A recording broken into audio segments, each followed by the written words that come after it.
২ বছর ৩ মাস ১৭ দিন, সেই আমাদের শেষ দেখা। বলা হয় ভালোবাসা নাকি প্রত্যেকটা দূরত্বকে ছোট করে দেয়। আমিও সেই অপেক্ষাতে আছি। হায়দ্রাবাদের ছোট্ট একটি পার্কে বসে কল্পনা করছে আমাদের আজকের গল্পের নায়ক অভিনাশ। আসলে প্রত্যেকটা দিন ঠিক এই সময়টাতে সে এখানে বসে থাকে, যার অপেক্ষায় সে রয়েছে।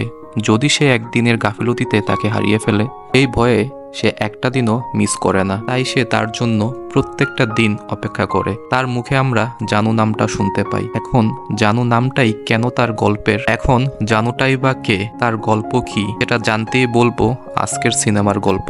মুভি দেখতে থাকো, বুঝতে পারবে সে কি চাইছে, কি হচ্ছে। এতটুকু জেনে রাখো, সে আজও অপেক্ষা করছে তার জন্য। তার ফোনে একটা কল চলে আসে। একজন ওভার ড্রাইভার তাকে কল করেছে, কিন্তু অভিযানায় আপনি হয়তো রং নাম্বারে কল করেছেন, আমি কোনো ওভারবুক করিনি। সে ফোন রাখতে যাবে, হঠাৎ ড্রাইভারের দিক থেকে ফোনে একটা সুর শুনতে পায়। সে আশ্চর্য হয়ে যায় এবং তাকে ফোন রাখতে নিষেধ করে। আমি আপনাকে ফোন করেছিলাম, আপনার আশেপাশে কেউ ভাইলেন বাজাচ্ছে। সে বলে, হ্যাঁ বাজাচ্ছে একটা মেয়ে। অভি অস্থির হয়ে বলে, আপনি শুধু এতটুকু বলেন জায়গাটার নাম কি, হয়তো সে আজকে তার হারিয়ে যাওয়া মানুষটাকে খুঁজে পেয়ে যাবে। কিন্তু এই দিক থেকে ঠিকানা বলতে বলতেই এক ছিনতাইকারী তার মোবাইলটাকে নিয়ে দৌড়ে পালায়। সে হতবাক হয়ে পেছনের দিকে দৌড়াতে শুরু করে, শুধুমাত্র ঠিকানাটা জানার জন্য।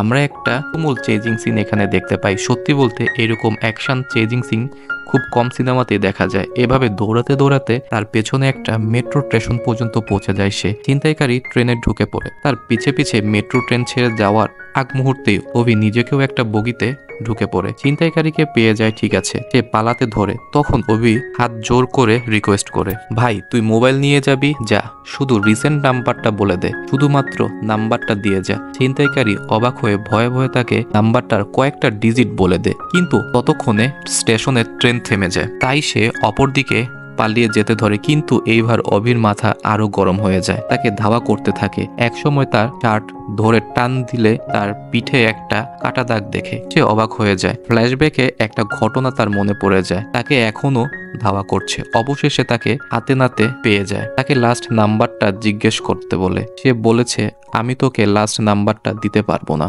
কারণ তোর থেকে মোবাইলটা নেওয়ার সাথে সাথেই আমি এক্সচেঞ্জ করে দিয়েছিলাম সেটা। এ শুনেই সে সরাসরি বলে উঠল, আমার পিছু করবে ছাড়বি পান্ডু? সে অবাক, আমাকে চিনোস কিভাবে? এভাবেই ঘটনাটা ধীরে ধীরে চলে যায় আজ থেকে অনেকটা সময় পেছনে। তাই আজ থেকে 15টা বছর আগের ঘটনা। হায়দ্রাবাদের রাস্তায় রাস্তায় ঘুরে একটা ছোট্ট ছেলে তার ছোট্ট বাদ্যযন্ত্রে সুর তুলে সবাইকে মুগ্ধ করছে, আর সবাই খুশি হয়ে যা দিচ্ছে সে সেটাই গ্রহণ করছে।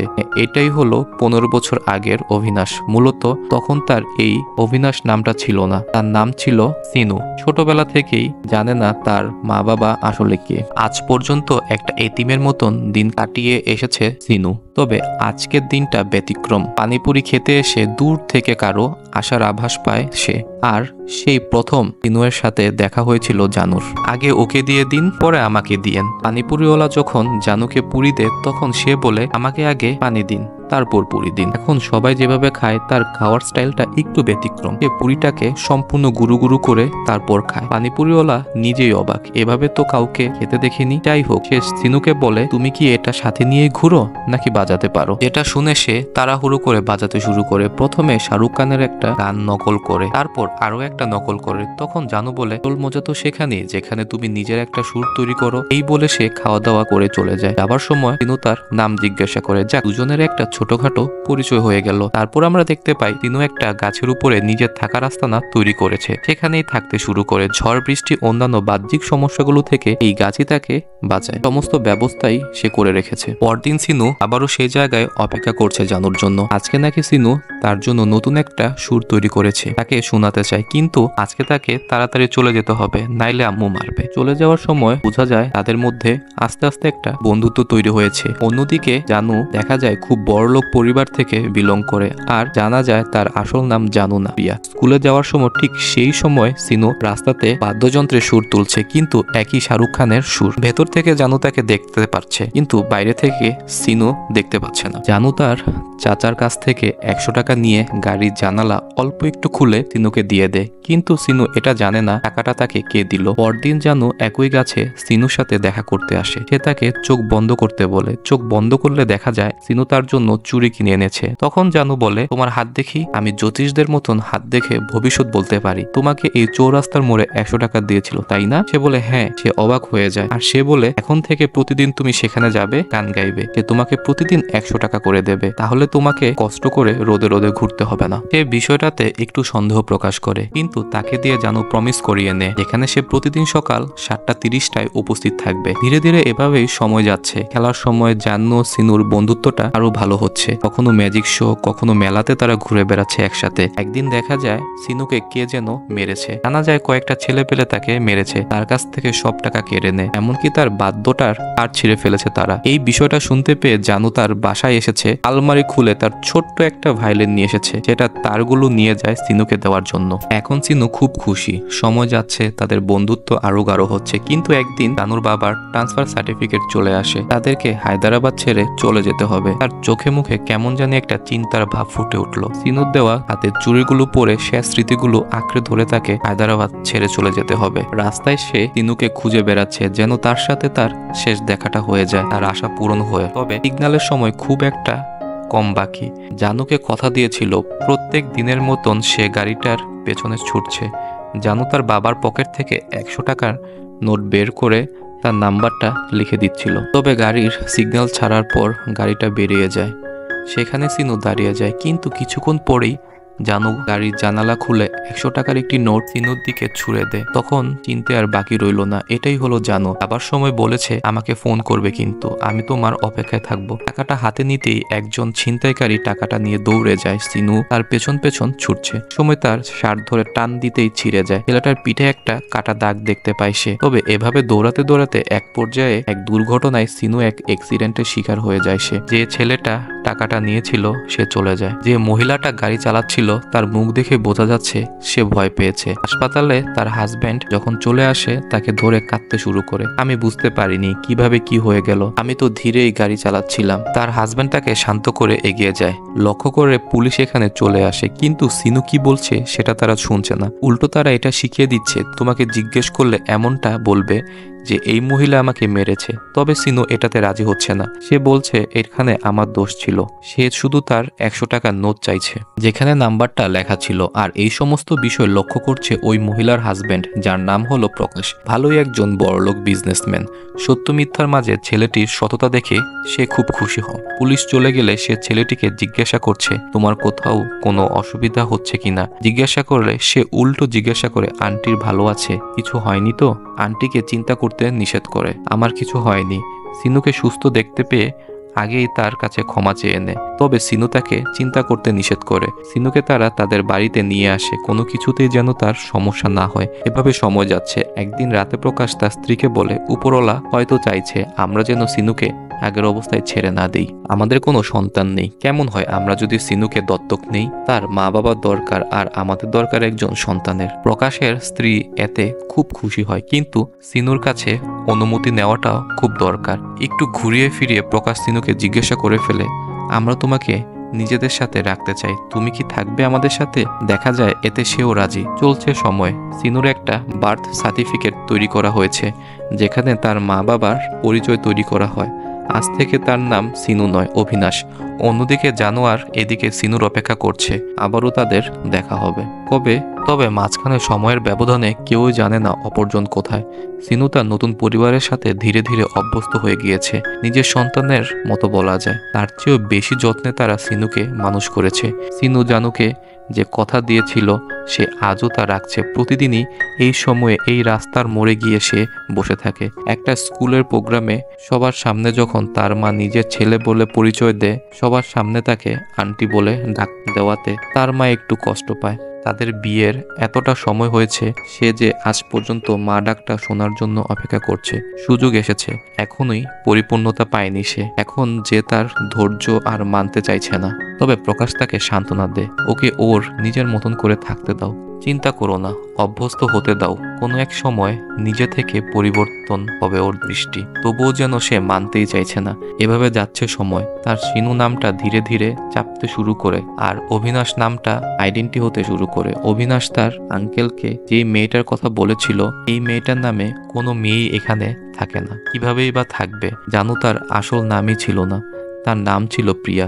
এছাড়াও যে পার্কে অভিনাশ ছোট থেকে বড় হয়েছে, সে পার্কের জায়গাটা নাকি ইন্ডাস্ট্রিয়াল স্ট্রাকচার তৈরি করা হবে, সেজন্য সেটাকে ভেঙে ফেলা হয়েছে। সে শুনতে পেয়ে অভি ছুটে যায়, আর এভাবেই সময় যেতে থাকে।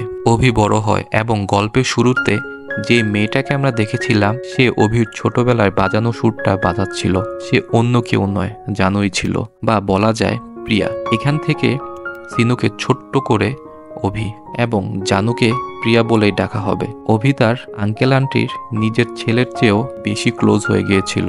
আর অন্যদিকে আমরা প্রিয়াকে দেখতে পাই, যে কিনা তার ছোটবেলার সিনুর জন্যই অপেক্ষা করছে। আর দেওয়া চুড়িগুলো সে এখনো যত্নে রেখেছে, যেগুলো ছোট হওয়ায় সে পড়তে পারে না, তাই সে চুড়িগুলো তার হাতের মাপে তৈরি করে নিল সে। দুজনেই দুজনের দিক থেকে একে অপরের জন্য অপেক্ষা করছে। কবে শেষ হবে এই অপেক্ষা? এখন প্রিয়ার মোবাইলে যখন ফোন চলে আসে, প্রায় সময় সে আশা করে সিনু তাকে কল করেছে, কিন্তু সেটা প্রতিবারই ভুল প্রমাণিত হয়। একদিন অভি তার মায়ের সাথে শপিং করে বাড়ি ফিরছিল। কোনো এক কারণে অভি পেছনে পড়ে যায়, আর তার মা সামনে এগুতে থাকে। ঢালের উপর থেকে একটা প্রাইভেট কার পেছনের দিকে গড়িয়ে অভির মাকে চাপা দিতে চলে আসে। এই মুহূর্তে অভি বিষয়টা লক্ষ্য করতে পেয়ে অভি সজোরে ডাক দেয়, তবে এইবার তার মুখ থেকে আন্টি শব্দটা আসেনি, এসেছে মা শব্দটা, যা শুনতে পেয়ে অভির মা যেন সেখানেই থমকে যায়।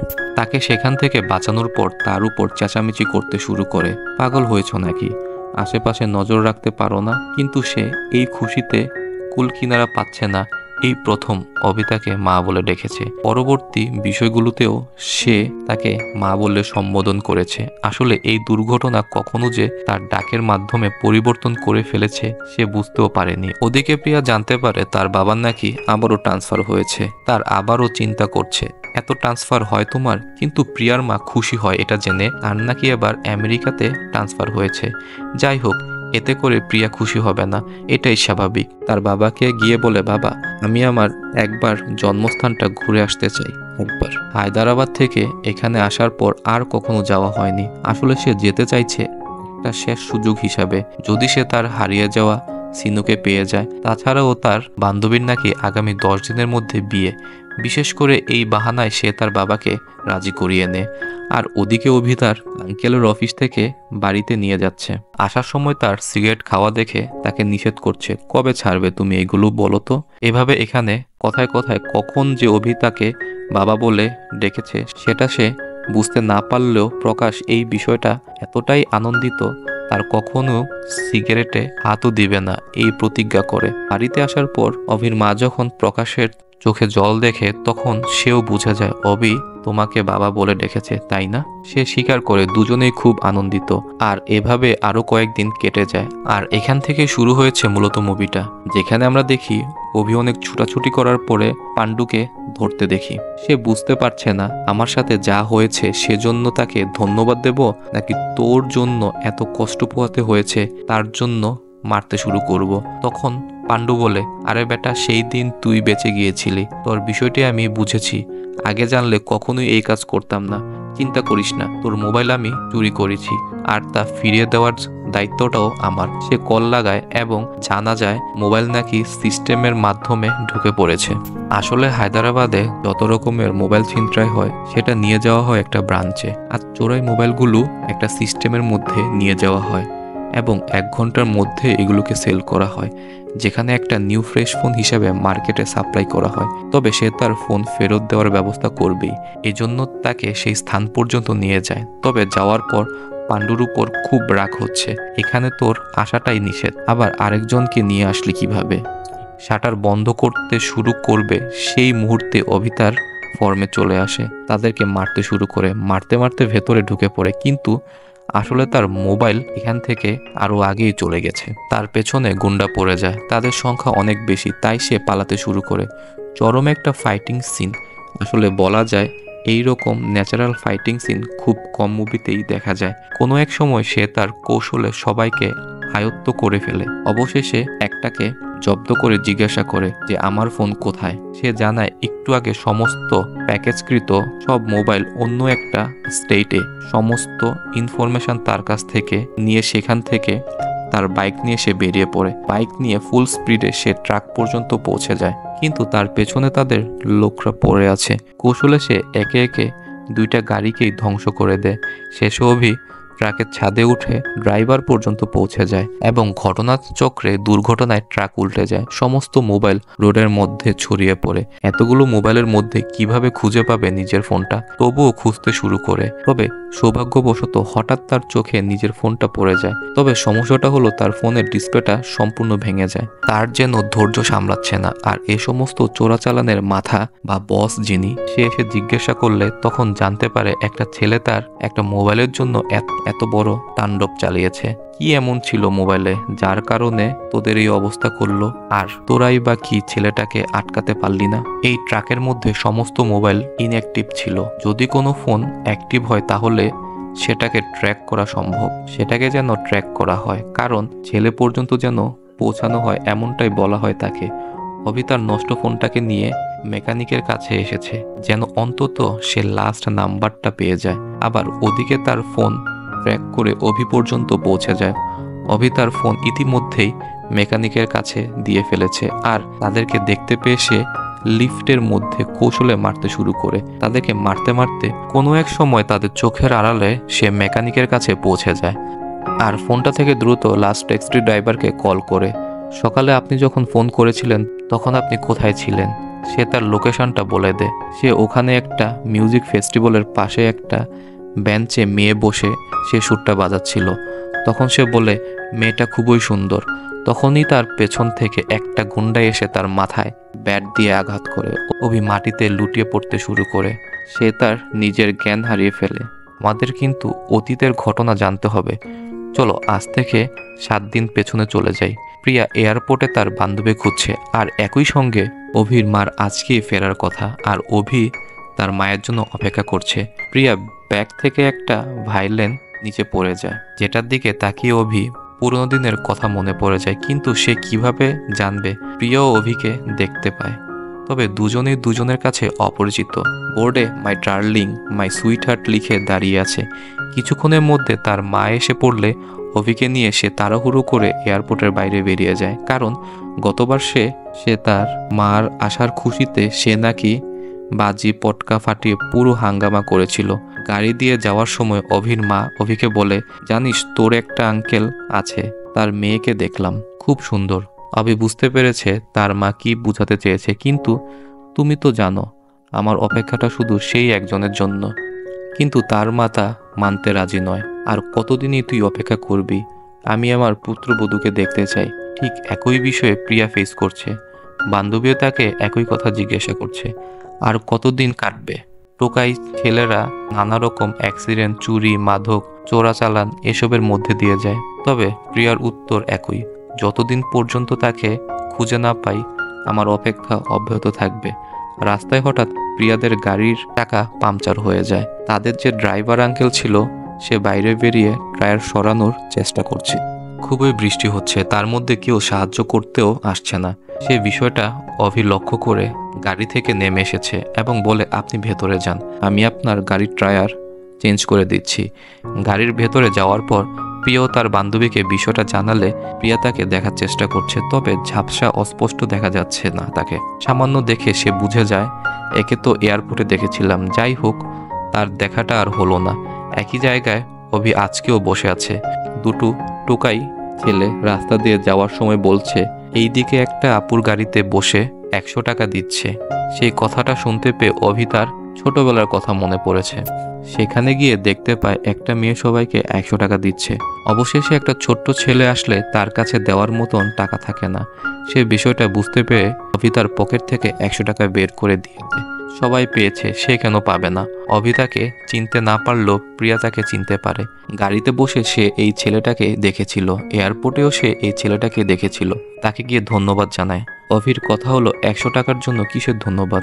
প্রিয়া তাকে জানায়, আপনি সেই দিন এয়ারপোর্টে এবং রাস্তায় একটা গাড়ির টায়ার বদলে দিয়ে সাহায্য করেছিলেন একজনকে, সে গাড়িতে আমরাই ছিলাম। সে শুনতে পেয়ে অভির উল্টো তার উপর রাগ হচ্ছে। আপনারা দুজন গাড়িতে বসেছিলেন আর এই আঙ্কেল একা একা টায়ার পাল্টাচ্ছিল। আপনাদের তো একটা দায়িত্ববোধ থাকা দরকার, তাই না? এ শুনে প্রিয়া গিল্টি ফিল করছে। তখনই সে হেসে ফেলে। এতক্ষণ নাকি মজা করছিল তার সাথে। তাদের সাথে ভালোই কথাবার্তা হয়। এই দিন এয়ারপোর্টে সে তার মায়ের জন্য অপেক্ষা করছিল। তখন প্রিয়া তাকে বলে, আমি বুঝি না এই ছেলেদের প্রতি মায়েদের এত আহ্লাদ কেন থাকে।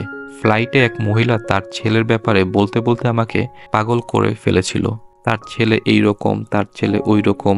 আমি কয়েকবার বিরক্তি বোঝাতে ওয়াশরুমেও গিয়েছিলাম, কিন্তু এই মহিলা বারবার তার ছেলের সম্পর্কে জানায়। কিন্তু তাদের মধ্যে আরও কথাবার্তা হয়। প্রিয়া এখানে তার বান্ধবীর বিয়েতে এসেছে। আগামী 10 দিন পর তার আমেরিকার পথে যাত্রা। সমস্ত কিছু তাকে জানায়। কথায় কথায় অভিতাকে বলে, আমেরিকায় কি আছে, একবার আমার শহরে থেকে দেখুন। আমার শহর আপনাকে আগলে রাখবে। যেখানে একটু ধার গলায় প্রিয়া বলে, বান্ধবীর বিয়ে তো শুধু বাহানা। যার খুঁজে এসেছি তাকে হয়তো এবারও খুঁজে পাবো না। শহর আমাকে আগলে রেখে কি করবে? যাই হোক, তার থেকে বিদায় নিয়ে চলে যাচ্ছে। সে তাকে ডাক দিয়ে অভি বলে, এমনও তো হতে পারে যার খুঁজে এসেছো তাকে পেয়ে গেলে। কিছু বলতে না পেরে সে চলে যায়। প্রকাশ অভির মায়ের হাতে ডায়মন্ডের রিং না দেখে অবাক। হারিয়ে ফেলেছো কিভাবে? সে খুবই টেনশন করছে, কোথায় সেটা? অভির মা তাকে জানায়, নকলই তো ছিল, ভাব নিচ্ছ যেন আসল। অভির মা জানায়, এই রিং এর সাথে আমার গল্প জড়িয়ে আছে, বলবো, শুনবে? হায়দ্রাবাদে ফেরার পথে তার সাথে নাকি একটা মেয়ের সাথে দেখা হয়েছিল।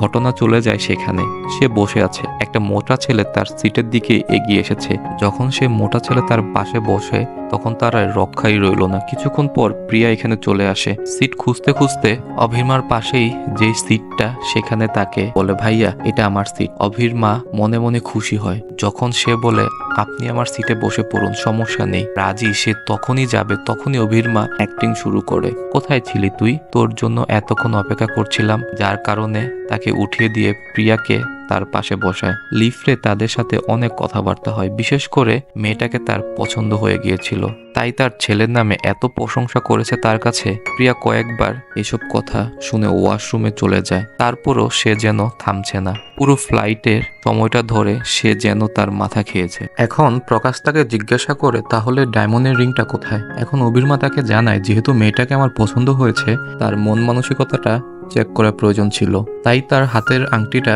ব্যাগের মধ্যে রেখে দিয়েছে সে। দেখা যাক তাকে ঠিকানাও বলে দিয়েছে, সে ফেরত দিতে আসে নাকি। এটা শুনে প্রকাশ উত্তেজিত হয়ে যায় আর বলে, এটা নকল ডায়মন্ডের রিং ছিল না, 50 লক্ষ টাকা দিয়ে কিনেছিলাম। যাই হোক, বলতে বলতে কে যেন দরজায় এসেছে। দরজা নক করলে খোলার পর দেখা যায় এ হলো প্রিয়া। অভিতাকে দেখে অবাক, এই সেই মাদার ইন্ডিয়া। কিন্তু প্রিয়া তাকে বলতে নিষেধ করেছে। আমি যে বিরক্ত হয়েছি সেটা তোমার মাকে বলো না। ভেতরে যাওয়ার পর প্রিয়া তাকে জানায়, আন্টি আপনার রিংটি হয়তো ভুল করে আমার ব্যাগে পড়ে গিয়েছিল। যাই হোক, সে খুব খুশি। প্রিয়া যখন এখান থেকে চলে যাবে, তারা তাকে কিছু সময়ের জন্য আটকে নেয়। তার মা বাবা সম্পর্কে জিজ্ঞাসা করে, জানায় আমি 1 সপ্তাহের মধ্যে ইউএসএ চলে যাচ্ছি। এতে অভির মা কিছুটা হতাশ হয়। কথাবার্তায় অভিকে জোর করছে, ও আমাদের এলাকায় এতদিন পরে এসেছে, তুই যা, বসে আছিস কেন? ওকে পুরো শহর ঘুরে দেখা। যেমন কথা তেমন কাজ। ওদের সময় যাচ্ছে খুব সুন্দরভাবে। তার ছোটবেলায় সিনু তার সামনে বসে আছে আর অভি তার জানুর সামনেই বসে আছে, কিন্তু কেউ কাউকে চিনতে পারছে না, কেউ কাউকে জানে না। তাদের দুজনের অপেক্ষার সমাপ্তি যেন সামনেই, কিন্তু কেউ যেন কিছুতেই বুঝতে পারছে না এখানে তাদের অপেক্ষাই আছে। সময় যাচ্ছে, তাদের বন্ধুত্বটাও গাঢ় হচ্ছে। আসলে বলা যায় তারা তাদের অপেক্ষাটা একটু দূরে রেখে তারা দুজনের সাথে দুজনে একটু ঘনিষ্ঠ হচ্ছে, কিন্তু তার বিষয়টি তারা খেয়াল হচ্ছে না। তবে যাই হোক, দিন দিন তাদের সম্পর্কটা ভালো থেকে ভালো যাচ্ছে। এখন প্রিয়ার বান্ধবীর বিয়েতে অভির আশাটাও দরকারি হয়ে গিয়েছিল। তবে অভিও বুঝতে পারছে কেন সে প্রিয়ার প্রতি ধীরে ধীরে আকৃষ্ট হচ্ছে। তবে একদিন যখন অভির মা অভির বাবাকে বলছে, তুমি খেয়াল করে দেখেছো অভি কিন্তু এখন প্রত্যেক দিন 4 রাস্তার মোড়ে গিয়ে বসে থাকছে না। বুঝতে পারছো না কেন? প্রিয়া আসার পর থেকে অভি তার ছোটবেলার জানুকে ভুলতে শুরু করেছে। এই বিষয়টা ওপাশ থেকে অভি শুনতে পেরে যেন নিজেকে দোষ দিতে শুরু করে। হায়দ্রাবাদের সেই পানিপুরিওয়ালাকে প্রিয়া দেখে প্রিয়া তার সামনে যায়, যার কাছে সে ছোটবেলায় পানিপুরি খেতে আসতো। আজ এতটা সময় পর তার সাথে দেখা আবার। অবশ্য তাকে চিনবে না, এটাই স্বাভাবিক। তার খাওয়ার ধরন দেখে তার মনে পড়ে যায় তার কাছে এমন একটা মেয়ে তো ছোটবেলায় আসতো পানিপুরি খেতে। চিনে যায় তাকে, তাদের কথাবার্তা হয়। প্রিয়া তাকে সিনুর ব্যাপারে জিজ্ঞাসা করে, তবে সে কথাটা শুনতে পায়। সেটা শুনে তার মধ্যে উতাল পাতাল শুরু করে। সে তাকে জানিয়েছে ছেলেটা একটা অ্যাক্সিডেন্টের শিকার হয়েছে।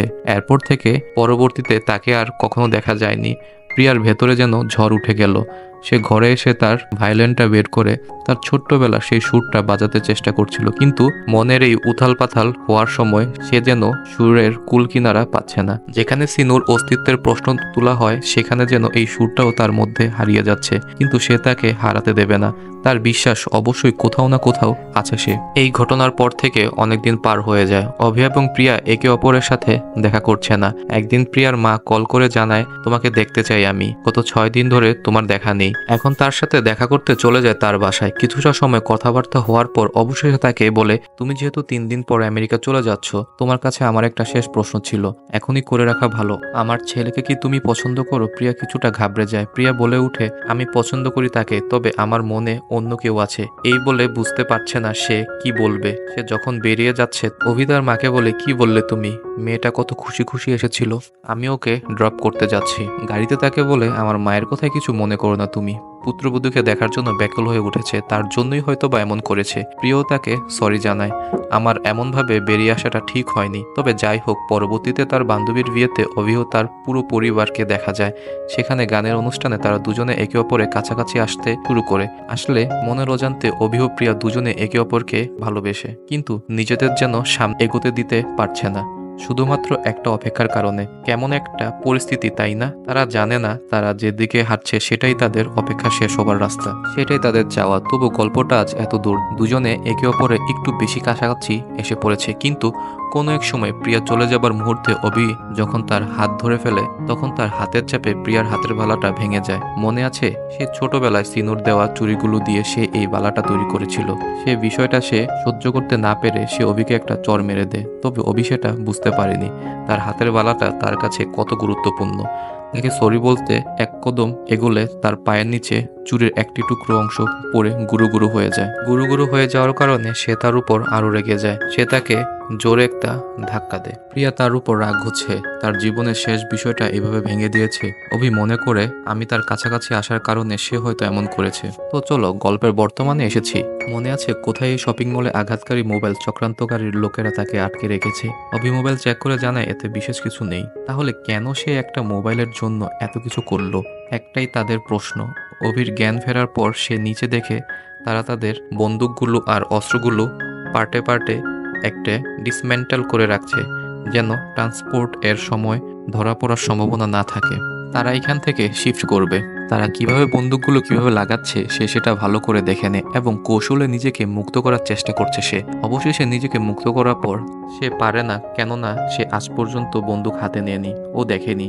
তবে তার চতুরতার কারণে তাদের আগে সে বন্দুক সেট করে ফেলেছে এবং তাদের দিকে বন্দুক তাক করে তাদেরকে হুমকি দিচ্ছে নিজেদের বন্দুক নিচে রেখে দেয়। তাদেরকে ব্ল্যাকমেল করে একটা কন্টেনারের ভিতর ঢুকিয়ে বাইরে থেকে লাগিয়ে দেয় এবং যত তাড়াতাড়ি সম্ভব সে হায়দ্রাবাদের লোকেশন পর্যন্ত পৌঁছে যায়। যে লোকেশনের কথা তাকে সেই ট্যাক্সি ড্রাইভার তাকে বলেছিল, সেখানে হারিয়ে যাওয়া তার সুরের একটা মেয়ে বাজাচ্ছিল। সেই লোকেশনে চলে আসার পর তার সাথে দেখা হয়ে যায় প্রিয়ার। প্রিয়া তার কাছে ক্ষমা চাইছে, তাকে সমস্ত বিষয়গুলো খুলে বলে, তোমার প্রতি আমার কোনো রাগ ছিল না, আমি এসেছিলাম শুধু তোমার অপেক্ষায়। যদি কাল সকালে চলে যেতাম তাহলে আফসোস রয়ে যেত। কেন ক্ষমা চাইলাম না তোমার কাছে? সমস্ত কথা বুঝতে পেরে সে সেখান থেকে এক দোকানে দ্রুত গিয়ে একটা লাল চুড়ি কিনে আনে। তোমার সময় ভালো হয়, এই উইশ করে সে এখান থেকে চলে যায়। এখানে যত মিউজিক ইনস্ট্রুমেন্টালের দোকান আছে সেই সমস্ত দোকানে গিয়ে জিজ্ঞেস করছে আজ সকালে এখানে একটা মেয়ে ভায়োলিন বাজাচ্ছিল, কিন্তু দোকানদার তাকে কিভাবে বলবে?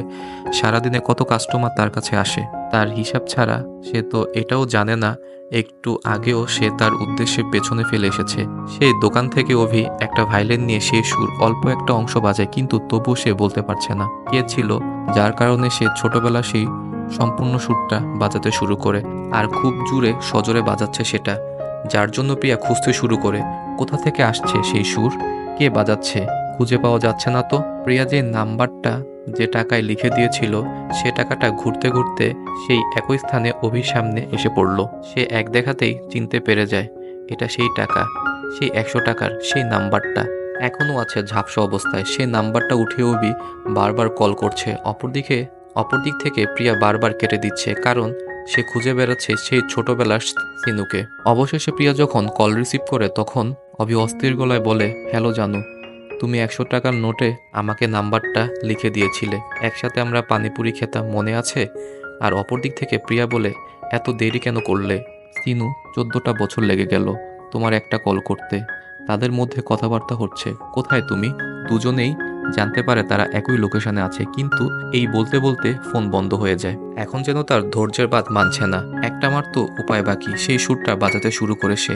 সবাই তাতে মুগ্ধ, কিন্তু যার জন্য বাজাচ্ছে সে এখনো আসেনি। অবশেষে প্রিয়া ভিড়ের মধ্যে ঘুরতে ঘুরতে দেখতে পায় তার সিনু আর কেউ নয়। এতদিন সে যার সাথে ঘুরেছে, যাকে দূরে রেখেছে সিনুর জন্য, সেই অভিই হলো তার হারিয়ে যাওয়া সিনু। সে বুঝতে পারে মনের অজান্তে যাকে ভালোবেসে ফেলেছে সে তার হারিয়ে যাওয়া সিনু। অভিও জানতো না সে যার জন্য প্রিয়াকে এতদিন ইগনোর করেছে সে তার হারিয়ে যাওয়া জানু, যার জন্য আজ সে পুরোটা দিন ব্যাকুল হয়েছিল। প্রিয়াই হলো সেই মেয়ে। তারা দুজনে ফিরে পেল তাদের হারানো মানুষটাকে। তবে ফিরে পেয়েছিল আগে, খুঁজতে সময় লেগে গিয়েছিল। আর তেমন কিছু বলার নেই। সিনেমাটি এখানেই শেষ হয়ে যায়। আসলে আমরা একটি ব্যতিক্রমধর্মী চিত্র দেখতে পাই, আর এইভাবেই তাদের দুজনের মধ্যে একটা হ্যাপি এন্ডিং শেষ হয়। তো গল্প এখানেই শেষ। যদি গল্পটা ভালো লাগে অবশ্যই সাবস্ক্রাইব এবং লাইক করে দিবেন চ্যানেলটাকে।